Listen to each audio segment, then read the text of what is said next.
Seconde loi de Kirchhoff ou loi des mailles. Alors, prenons cet exemple simple avec une maille que j'ai orientée dans ce sens positif ici. Bon. On va se demander que valent la somme des tensions orientées dans le même sens que la maille. Cette première tension, que vaut-elle? Eh bien, elle vaut UBA, puisque la flèche pointe vers la lettre B, c'est la tension UBA. Cette tension-là, elle vaut UCB, puisque la flèche pointe vers C. Cette tension-là vaut UDC, puisque la flèche pointe vers D. Et la dernière tension, eh bien, c'est UAD, puisque la flèche pointe vers A. UBA, c'est le potentiel en B moins le potentiel en A. UCB, c'est le potentiel en C moins le potentiel en B, etc. Ceci, VD moins VC et plus VA moins VD.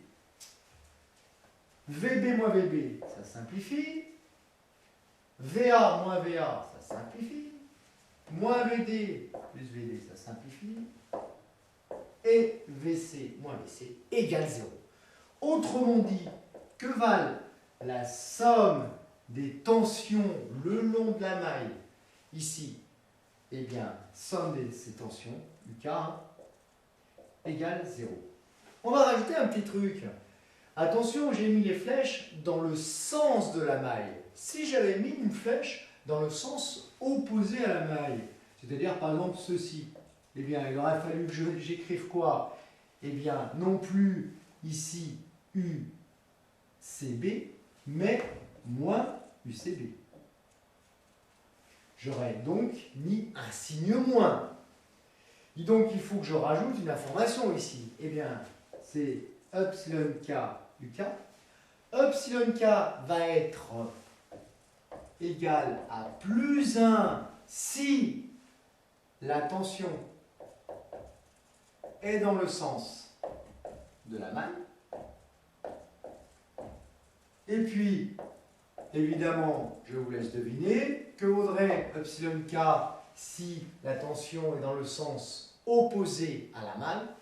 Eh bien, ce serait epsilon k égale moins 1, donc dans le cas contraire. Autrement dit, loi de Kirchhoff, eh bien, somme des epsilon k UK égale 0, avec epsilon k égale à plus 1 si la tension est dans le sens de la maille, et moins 1 si elle est dans le sens opposé. On va passer à l'exercice.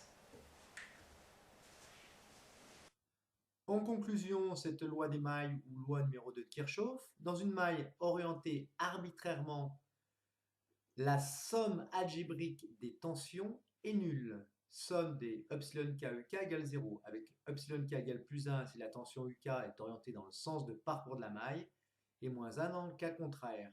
Alors, tout de suite un exercice, donner la relation entre les tensions dans le circuit ci-contre. Je vous laisse 2 secondes pour réfléchir. La maille est orientée dans le sens des aiguilles d'une montre. La réponse est la suivante. U1 est orienté dans le sens de la maille, donc epsilon k vaut 1. U2 est dans le sens opposé à l'orientation de la maille, donc on est obligé de mettre quoi? Donc moins U2. Et puis U3 est dans le sens opposé à la maille, donc moins U3. Le tout est égal à 0. 0 quoi? 0 volts.